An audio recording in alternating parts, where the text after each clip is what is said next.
사랑하는 성도 여러분, 성경은 우리의 삶에 대해서 아주 중요한 사실들을 몇 가지 가르쳐 줍니다.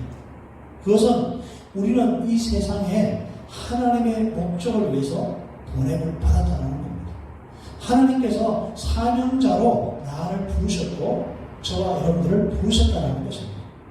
그리고 그 사명이 다 끝나면 누구나 다 죽는다라고 말씀하고 있습니다. 그 누구도 죽지 않는 사람이 없습니다. 아무리 우리가 죽고 싶지 않아 발버둥을 쳐도 소용이 없습니다. 사실 이것은 우리 모두가 너무나도 잘 알고 있는 사실입니다. 이 세상에 살고 있는 사람이라면 누구나 다 아는 사실이고 누구나 다 인정하는 것입니다. 그러나 문제는 무엇입니까? 세상의 사람들은 죽음이 끝이라고 생각합니다. 그러나 성경은 우리에게 그렇게 말하고 있지 않습니까? 무엇이라고 말합니까? 바로 사람은 영원한 존재라고 말하고 있습니다. 사람은 이 세상에서 죽는 것, 즉 육신이 사라진다고 해서 없어지는 존재가 아니라고 말합니다. 왜냐하면 사람은 영원하신 하나님의 형상을 따라서 지음을 받았기 때문입니다. 그래서 사람은 영원토록 살아가는 영적 존재입니다. 그래서 성경은 우리의 죽음은 끝이 아니라 영원한 삶의 강문에 들어서는 것이라고 이야기하고 있습니다. 성경에 보면 영원한 삶에는 두 종류가 있습니다. 하나님의 인정함을 받고 사는 삶이 있고 하나님의 인정함을 받지 못하는 그런 삶이 있습니다. 그리고 그 삶의 기준은 어디서 결정되느냐? 바로 이 땅에서 하나님이 나에게 맡겨주신 삶을 어떻게 살았는지에 대해서 결정된다는 겁니다. 즉 이 땅에 살면서 우리가 무엇을 위해서 뿌렸냐는 겁니다. 영원한 삶을 위해서 뿌렸다면 우리는 영원한 삶을 거두게 될 것이라고 말합니다. 그러나 반면에 이 땅의 삶, 잠깐 뿌린 삶을 위해서 뿌렸다고 한다면 우리가 거둘 수 있는 것은 이 세상에서 잠깐 누리게 되는 것, 뿌리라는 겁니다. 이제 오늘 본문으로 돌아가서 본문에 대한 이야기를 잠깐 하겠습니다. 예수님께서 복음을 전하시던 시대는 우리가 다 잘 아는 것처럼 로마가 다스리던 시대였습니다. 로마를 다스리던 황제는 자신이 정복한 나라들을 다스리기 위해서 자신을 대신해서 사람들을 파송해서 그 나라를 다스리게 됩니다. 우리가 흔히 이것을 가리켜서 분봉왕 제도라고 합니다. 그래서 오늘 본문에도 보니까 분봉왕 헤롯이 등장합니다. 헤롯은 유대 나라로 파송된 사람이었습니다. 그의 정확한 이름은 헤롯 안티파스입니다. 헤롯 대왕의 첫째 아들입니다. 유대에 파송된 헤롯은 장차 헤롯을 이어서 로마의 왕이 되고 싶어하는 정치적인 야망이 있었습니다. 욕망이 있었습니다. 그래서 그는 이 욕망을 이루기 위해서 누구와 결혼을 하게 됐냐면 당시에 유대 왕가의 한 사람이었던 헤로디아와 결혼을 하게 됩니다. 그런데 이 결혼은 문제가 있습니다. 왜냐하면 이미 자신의 동생 필립이 이 헤로디아와 결혼을 해서 심지어 아이까지 가지고 있기 때문에 그렇습니다. 그러나 헤롯은 이 필립을 없애고 자신이 대신해서 이 헤로디아와 다시 결혼을 하게 됩니다. 이것은 두 사람의 정략이 아주 기막히게 떨어졌기 때문에 가능한 일이었습니다. 왜냐하면 요즘 말로 하면 두 사람은 윈윈의 전략을 가지고 있었습니다. 헤롯은 로마 황제의 왕이 되고 황제가 되고 싶은 야망이 있었습니다. 반면에 헤로디아는 그것을 이용해서 자기 집안을 일으키고 왕가를 다시 꿈꾸는 그런 야망이 있었기 때문에 그랬습니다. 그래서 두 사람은 이 정치적인 야망으로 인해서 개인적인 욕심을 이루기 위해서 그 기회를 놓치지 않게 됩니다. 그래서 헤로디아는 자기 남편을 버리고 요즘 말로 얘기하면 가족, 친척 간에 결혼을 하게 됩니다. 아마 이 두 사람의 결혼식을 아마 모든 사람들이 축하해 주었을 겁니다. 그러나 한 사람만은 예외였다고 성경은 말하고 있습니다. 왜냐하면 그 사람이 볼 때 그것은 잘못된 일이었기 때문에 그렇습니다. 그럼 그것이 하나님 앞에서 얼마나 큰 죄악이라는 것을 알고 있었습니다. 그래서 당신은 지금 옳지 않은 일을 하고 있습니다. 오늘 본문에 보니까 당신이 하는 일은 율법적으로 어긋난 일입니다. 아마 이것은 헤롯에게도 치명타였지만 헤로디아에게는 더 큰 치명타였을 겁니다. 왜냐하면 헤로디아는 유대인이기 때문에 그렇습니다. 유대인들에게 하나님의 율법이 어떻다라는 건 우리가 너무나 잘 알고 있습니다. 유대인들에게 하나님의 율법은 생명과 같은 겁니다. 자신이 하나님의 법을 어겼다, 자신이 하나님을 배신하고 있다, 이런 말을 들을 때 아마 모르긴 몰라도 헤롯보다는 헤로디아가 더 열받지 않았을까, 저는 그렇게 생각을 합니다. 그 지적을 한 사람이 바로 오늘 본문에 보니까 요한이라고 말하고 있죠. 저 오늘 본문 3절과 4절 한번 보도록 하겠습니다. 전에 헤롯이 그 동생 빌립의 아내 헤로디아의 일로 인해 요한을 잡아 결박하여 옥에 가두었으니 이는 요한이 헤롯에게 말하되 당신이 그 여자를 차지한 것이 옳지 않다 하였습니다. 5절에 보면 요한을 향한 헤롯의 분노를 알 수 있습니다.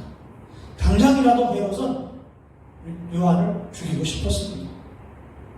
당장이라도 저놈을 끌어다가 참수시켜라, 이런 말을 하고 싶은 욕구가 자신의 목구멍까지 차올랐습니다. 말 한마디 말하면 자신을 대적하고 자신의 길이 잘못됐다고 말하는 그 요한을 없앨 수가 있었습니다. 그의 마음속에는 아마도 수십 번 저놈을 당장 처형하라고 외쳤을지도 모르겠습니다. 그러나 헤롯은 그렇게 할 수가 없었습니다. 그 이유가 무엇입니까? 본문 5절은 이렇게 말하고 있습니다. 헤롯이 요한을 죽이려 하되 무리가 그를 선지자로 여김으로 그들을 두려워하더니. 여러분, 이 세상의 권력자들은 무엇을 두려워할까?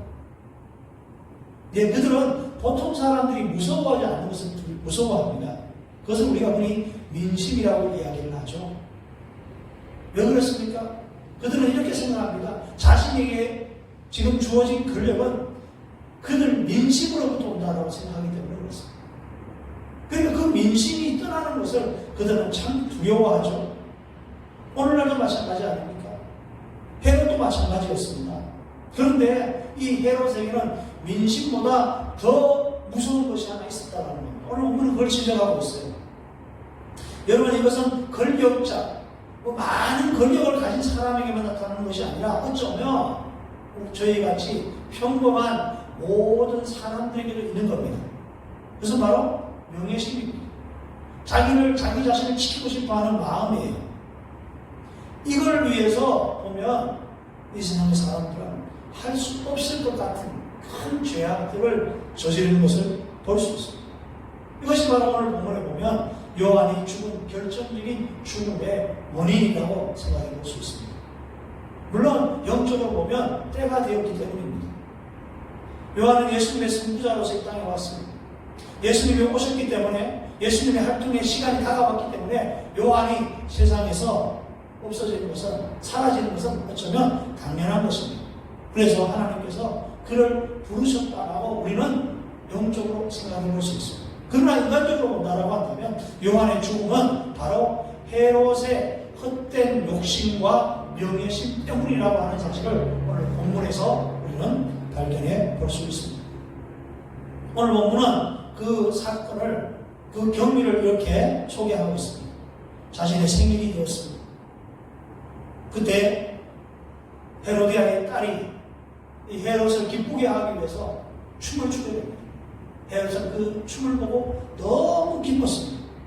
그래서 오늘 본문에 보니까 뭐라고 되어 있냐니까 7절에 보니까 헤롯이 맹세로 그에게 무엇이든지 달라는 대로 주겠다고 약속을 하게 됩니다. 이 약속의 말을 듣고 난 다음에 그 딸은, 그 소녀는 자기 어머니에게 달려갑니다.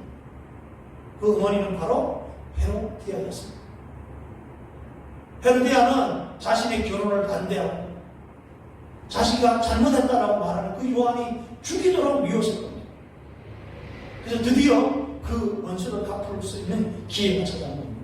그래서 헤로디아는 그 딸에게 세례 요한의 머리를 용합니다. 그 딸은 헤롯에게 갔습니다. 그리고 헤롯에게 말했습니다. 세례 요한의 머리를 손 안에 얹어서 지금 당장 나에게 주세요.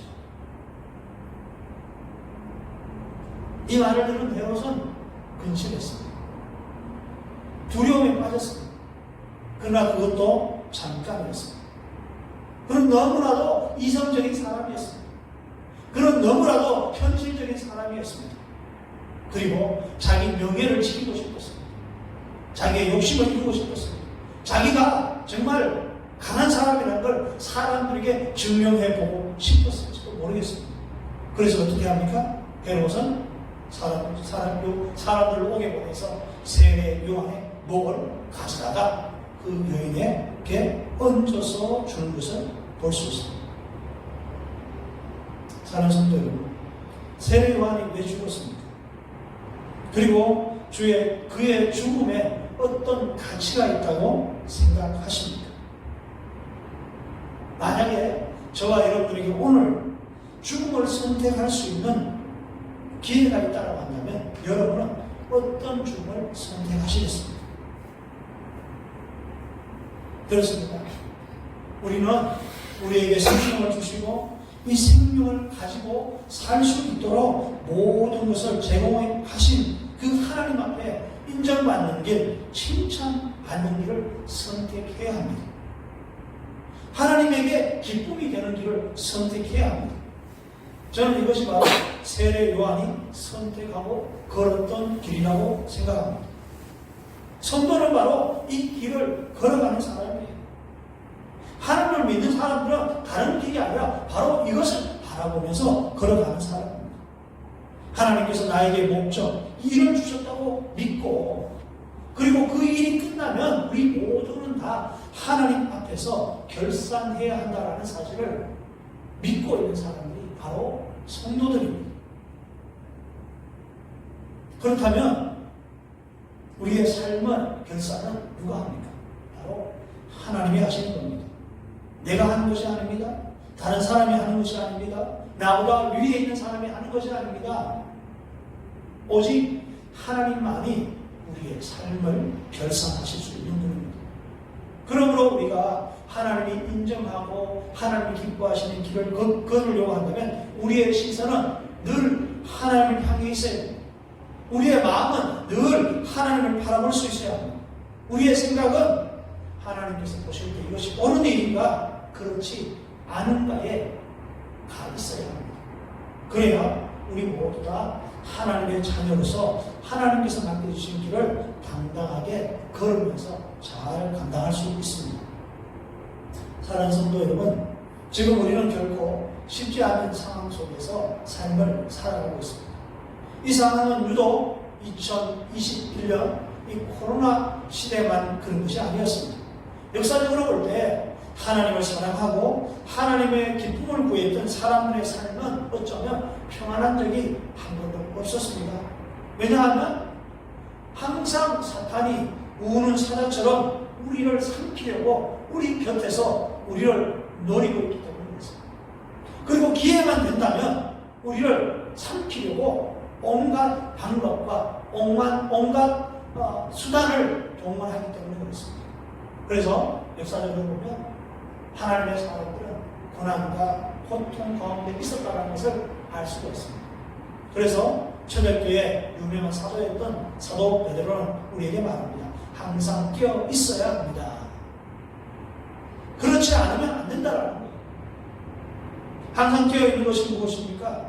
자신의 야망과 욕심에 사로잡히지 않고 땅의 것에만 욕심 부리지 않고 눈을 들어 하나님이 주신 것을 바라보라는 겁니다. 하나님의 심판대 앞에 우리가 설 것이라는 것을 우리가 생각하라는 겁니다. 만약에 그렇지 않고 헤롯처럼 자신의 야망과 욕망에 사로잡혀서 땅의 것에만 욕심 부리다가는 언젠가는 하나님의 심판대 앞에서 저주를 받게 될 것입니다. 반면 우리가 깨어있다면, 깨어있음으로 인해서 우리도 요한처럼 비참한 삶을 살다가 비참하게 죽는다면, 여러분 요한의 삶을 한번 생각해 보았습니까? 요한은 얼마나 비참한 삶을 살았을까요? 광야에서 산다는 것, 메뚜기와 삼청을 먹고 산다는 건 보통 어려운 일이 아니죠. 요즘같이 편리한 시대에 광야에서 하루만 지내보십시오. 어떻습니까? 상상도 할 수가 없는 일들이 우리에게 일어날 겁니다. 요한은 그렇게 삶을 살았습니다. 뿐만 아니고 말 한마디 못하고 비참하게 목이 잘리어서 죽을 수밖에 없는 그런 삶을 살았습니다. 그것이 요한의 삶입니다. 그러나요, 사랑하는 성도 여러분, 하나님께서 살아계시기에 요한의 삶은 결코 비참한 삶이 아닙니다. 하나님께서 살아계시기에, 하나님께서 다 보고 계셨기에 요한의 삶은 그 누구보다도 위대하고 복되고 아름다운 삶이었습니다. 이번 한 주간도 매 순간 눈을 들어 하나님을 바라봅시다. 또한 영광 중에 오신 주님이 환한 미소로 반겨주실 것을 기대하면서 한 주간도 힘을 내시고 살아가시는 저와 여러분 되시기를